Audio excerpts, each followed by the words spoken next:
તો ભારત હવે દુનિયાનો સૌથી વધુ વસ્તી ધરાવતો દેશ બની ગયો છે. પણ આ ફક્ત એક હેડલાઇન નથી કે નથી કોઈ સામાન્ય આંકડો.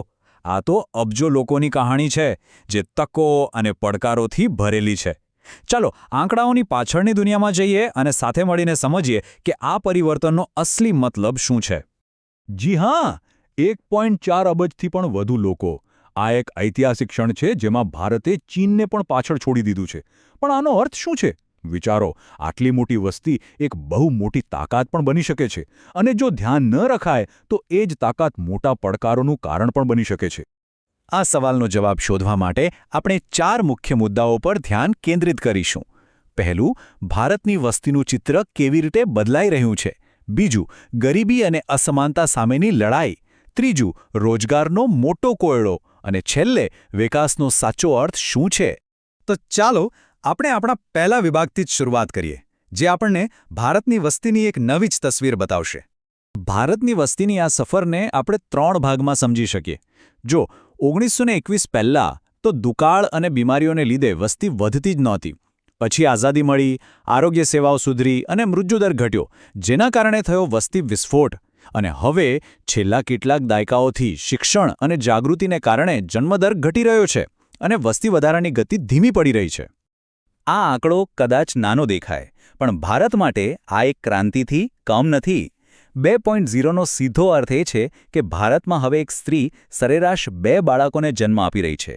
આ 2.1ના રિપ્લેસમેન્ટ લેવલ કરતાં પણ ઓછું છે, એટલે કે આવનારી પેઢી અત્યારની પેઢી કરતાં નાની હશે. આ એક સ્પષ્ટ સંકેત છે કે ભવિષ્યમાં ભારતની વસ્તી સ્થિર થઈ જશે અને કદાચ ઘટવાનું પણ શરૂ થશે. અને અહીં બીજા એક બહુ જ સારા સમાચાર છે. નેશનલ ફેમિલી હેલ્થ સર્વે મુજબ ભારતમાં હવે દર 1000 પુરુષોએ 1020 સ્ત્રીઓ છે. આ દાયકાઓથી ચાલી રહેલા બેટી બચાવો જેવા અભિયાનોની સફળતા બતાવે છે, અને એ પણ બતાવે છે કે સમાજમાં સ્ત્રીઓનું સ્થાન મજબૂત થઈ રહ્યું છે. સાક્ષરતાના દરમાં તો જબરદસ્ત વધારો થયો છે, એમાં કોઈ શક નથી. પણ અહીં એક મોટો પડકાર છુપાયેલો છે. ભલે જાતિનું સંતુલન સુધરી રહ્યું હોય, શિક્ષણમાં સ્ત્રીઓ હજી પણ ઘણી પાછળ છે. આ જે જેન્ડર ગેપ છે ને, એ દેશની પ્રગતિમાં એક મોટી અડચણ છે. કારણ કે સીધી વાત છે, જ્યાં સુધી સ્ત્રીઓ શિક્ષિત નહીં થાય ત્યાં સુધી દેશ પૂરી રીતે વિકસિત કેવી રીતે થઈ શકે. સારું, તો હવે વાત કરીએ આ વિશાળ વસ્તીની આર્થિક સ્થિતિ વિશે. અહીં એક તરફ બહુ મોટી સફળતાઓ દેખાય છે, તો બીજી તરફ કેટલીક ગંભીર ચિંતાઓ પણ છે. ગરીબીને સમજવા માટે 2 વાતો જાણવી જરૂરી છે. પહેલી છે નિરપેક્ષ ગરીબી, એટલે કે રોટી, કપડાં અને મકાન જેવી પાયાની જરૂરિયાતો પણ પૂરી ન થવી. અને બીજી છે સાપેક્ષ ગરીબી, જેનો મતલબ એ છે કે તમારી પાસે મૂળભૂત વસ્તુઓ તો છે, પણ તમે સમાજના બીજા લોકો કરતાં ઘણા પાછળ રહી ગયા છો. ભારતે નિરપેક્ષ ગરીબી ઘટાડવામાં ખૂબ સારું કામ કર્યું છે, પણ સાપેક્ષ ગરીબી એટલે કે અમીર અને ગરીબ વચ્ચેનું અંતર વધી રહ્યું છે. આ આંકડો ભારતની સૌથી મોટી સફળતાઓમાંથી એક છે. વિચારો, છેલ્લા દાયકામાં લગભગ 25 કરોડ લોકો ગરીબીની રેખામાંથી બહાર આવ્યા છે. અને આ માત્ર પૈસાની વાત નથી. બહુપરિમાણીય ગરીબીમાંથી બહાર આવવાનો મતલબ એ છે કે આ લોકોનું સ્વાસ્થ્ય, શિક્ષણ અને જીવન જીવવાની રીત બધું જ સુધર્યું છે. પણ હવે સિક્કાની બીજી બાજુ જોઈએ. એક તરફ કરોડો લોકો ગરીબીમાંથી બહાર આવી રહ્યા છે, અને બીજી તરફ દેશની મોટાભાગની સંપત્તિ અમુક લોકોના હાથમાં જમા થઈ રહી છે.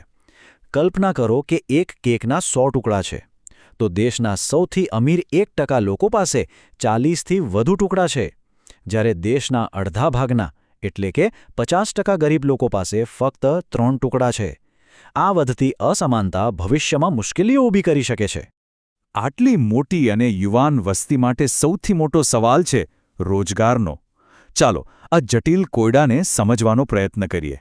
ભારતના ગામડાઓમાં એક ખાસ પ્રકારની બેરોજગારી જોવા મળે છે, જેને પ્રચ્છન્ન બેરોજગારી કહેવાય છે.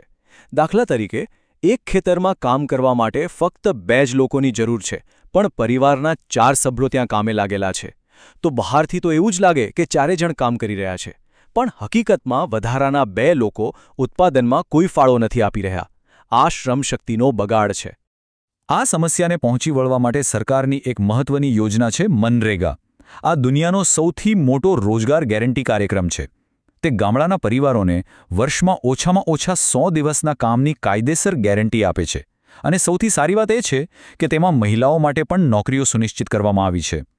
અને શહેરોમાં એક નવો પડકાર સામે આવ્યો છે, જોબલેસ ગ્રોથ. એટલે કે દેશની અર્થવ્યવસ્થા તો આગળ વધી રહી છે, જીડીપી વધી રહ્યો છે, પણ નોકરીઓ એટલી ઝડપથી નથી વધી રહી.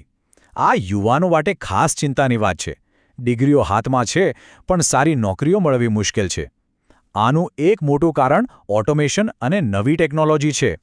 આ બધી ચર્ચાઓ આપણને એક મૂળભૂત સવાલ પર લાવીને ઊભી રાખે છે.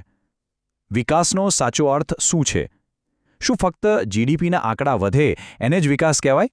જુઓ, આર્થિક વૃદ્ધિ એટલે દેશની આવક વધવી, એ આંકડાઓની રમત છે.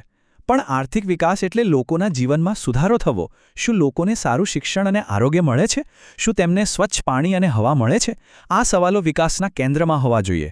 વૃદ્ધિ વગર વિકાસ શક્ય નથી, પણ માત્ર વૃદ્ધિ એ જ સાચો વિકાસ નથી. તો પછી સાચી પ્રગતિ માપવી કઈ રીતે?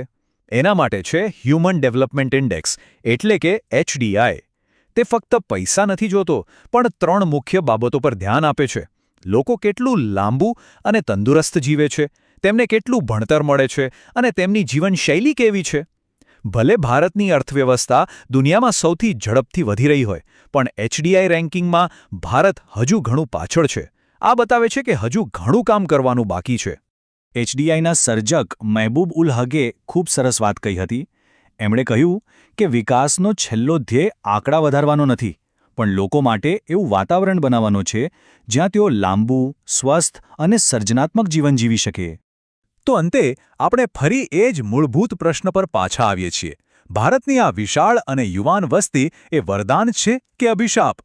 શું આ યુવા શક્તિ દેશને પ્રગતિની નવી ઊંચાઈઓ પર લઈ જશે, જેને ડેમોગ્રાફિક ડિવિડન્ડ કહેવાય છે? અથવા જો આપણે આ યુવાનોને સારું શિક્ષણ અને રોજગાર નહીં આપી શકીએ, તો શું આ જ શક્તિ ડેમોગ્રાફિક ડિઝાસ્ટર બની જશે? ભારતનું આવનારું ભવિષ્ય આ સવાલના જવાબ પર જ ટકેલું છે.